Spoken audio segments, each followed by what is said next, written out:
Assalamualaikum warahmatullahi wabarakatuh. Perkenalkan, nama saya Fitriani Nur Azizah dengan NIM 0503217504 dari Program Pendidikan Bimbingan Konseling Universitas Nahdlatul Ulama Cirebon. Di sini saya akan menjelaskan mengenai materi pendidikan kewarganegaraan yang meliputi kewarganegaraan, sejarah Pancasila, serta negara.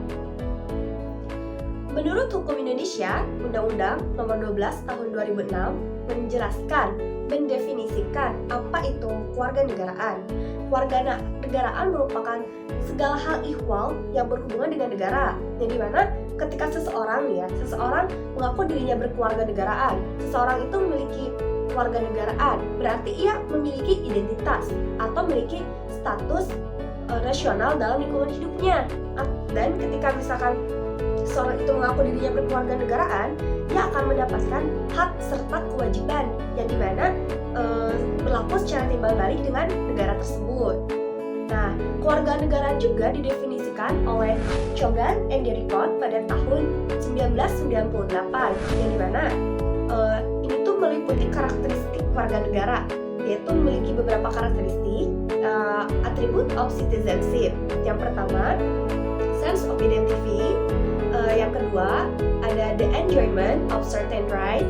Yang ketiga, ada the fulfillment of corresponding obligation. Yang keempat, ada a degree of interest, involvement in public affairs. Dan yang terakhir ada an acceptance of basic social public. Nah, selain itu, kewarganegaraan juga dibedakan menjadi dua pengertian, yaitu secara sosiologis dan secara yuridis dan sosiologis. Beda ya, secara yuridis itu kewarganegaraan yang berhubungan, yang memiliki ikatan dengan hukum. Akan tetapi, kewarganegaraan menurut sosiologis itu tidak sama sekali, tidak berkaitan, tidak berhubungan dengan hukum. Akan tetapi lebih berkaitan, lebih berhubungan dengan emosional, dengan nasib, dengan perasaan, bahkan dengan tanah air. Nah, yang keduanya berhubungan dengan formal serta material. Kalau formal itu lebih ke sistematika hukum yang ada di negara Indonesia ini, sistematika hukum yang ada di dalam sebuah negara. Dan yang keduanya secara material, yaitu lebih ke status kewarganegaraan. Terus lebih ke hak serta kewajiban, karena kan setiap warga negara memiliki hak serta kewajiban terhadap negaranya. Juga lebih ke partisipasi warga negara terhadap negaranya. Dan yang selanjutnya akan membahas mengenai sejarah Pancasila. Oke, yang selanjutnya kita bahas mengenai Pancasila. Pastikan kalian tuh sudah nggak asing gitu, Pancasila. Pancasila itu yang ada 5 silanya. Tapi tidak hanya itu. Kalian tahu tidak bahwa Pancasila itu ada sejarahnya tersendiri. Dan kalian juga pasti sudah tahu Pancasila adalah ideologi pemikiran negara Indonesia.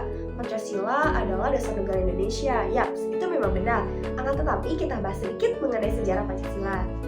Pancasila berasal dari bahasa Sanskerta, yaitu Panca serta Sila. Panca merupakan 5, Sila merupakan asas atau prinsip. Nah, di sini pasti ada yang bertanya-tanya, kok bisa ada Pancasila? Kok yang merumuskannya siapa? Terus diadainnya tuh di mana? Nah, kita bahas bersama-sama. Pancasila itu diadakan karena adanya sidang BPUPKI yang dilaksanakan di gedung Chua Sangiin, tepatnya di Ibu Kota Jakarta pada tanggal 29 Mei sampai 1 Juni 1945. Nah, BPUPKI itu merupakan organisasi apa sih? BPUPKI itu merupakan organisasi yang dimana memiliki rencana-rencana untuk kemerdekaan negara Republik Indonesia. Nah, sidang BPUPKI ini tuh dilaksanakan 2 kali. Yang pertama tadi pada tanggal 29 Mei sampai 1 Juni 1945 mengenai dasar negara. Dan yang kedua itu dilaksanakan pada tanggal 10 Juni sampai 17 Juni 1945 mengenai Undang-Undang Dasar. Nah, tidak hanya sampai sini, Pancasila belum selesai sampai sini, akan tetapi pada saat itu BPUPKI dibubarkan oleh bangsa Jepang, lalu diganti dengan PPKI. Nah, setelah adanya PPKI, maka diadakan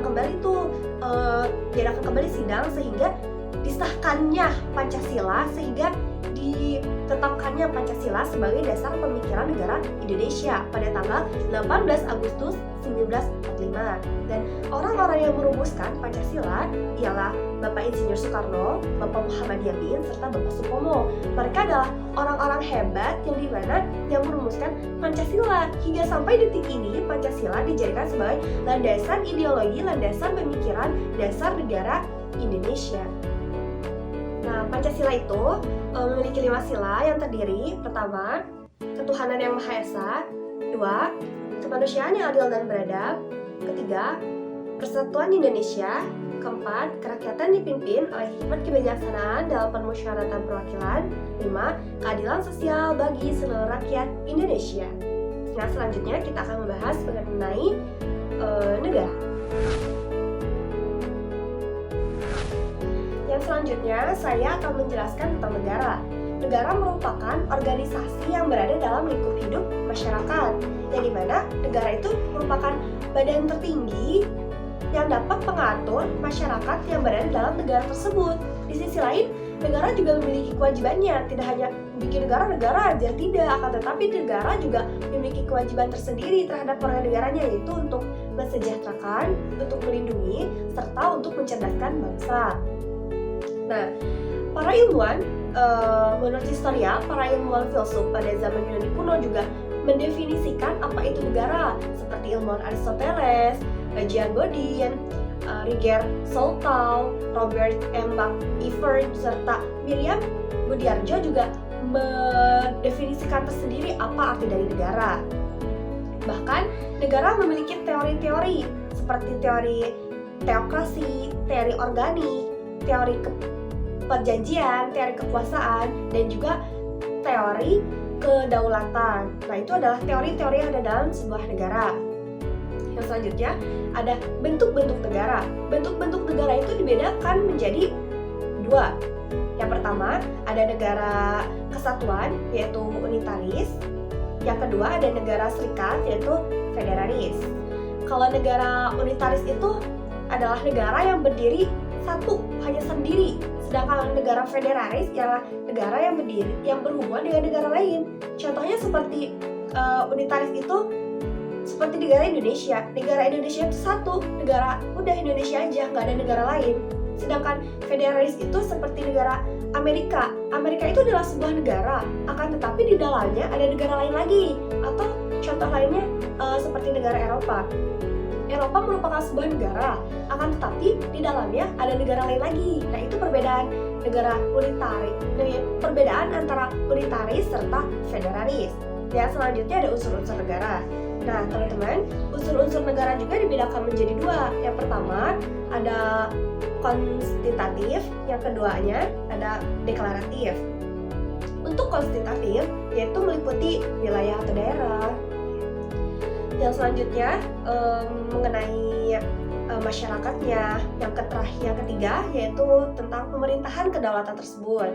Nah, untuk deklaratif yaitu tentang pengakuan dari negara lain. Karena kan ketika ingin mendirikan sebuah negara itu tidak bisa seenaknya saja, tidak bisa mendirikan negara, mendirikan saja, akan tetapi memiliki unsur-unsur tersendiri. Karena ketika ingin mendirikan sebuah negara ya harus ada wilayahnya di mana, terus penduduk atau masyarakatnya ada atau enggak, atau misalkan pemerintahannya ada atau enggak. Karena ketika mendirikan negara tidak ada pemerintahannya, lalu siapa yang akan memerintah negara tersebut? Dan yang keduanya itu ada pengakuan dari negara lain, karena ketika mendirikan sebuah negara tapi negara lain tidak mengakui adanya negara tersebut, bisa saja negara tersebut dikucilkan, atau bisa saja negara tersebut malah diperangi oleh negara lainnya.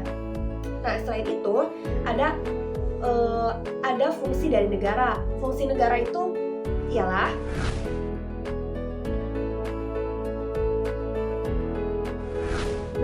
tadi fungsi-fungsinya sudah kalian lihat kan? Nah, itu merupakan penjelasan dari materi saya. Oke, itu cukup sekian penjelasan materi pendidikan keluarga negara dari saya. Mohon maaf apabila ada kekurangan dan kesalahannya. Semoga bermanfaat untuk kalian semua yang menontonnya. Wassalamualaikum warahmatullahi wabarakatuh.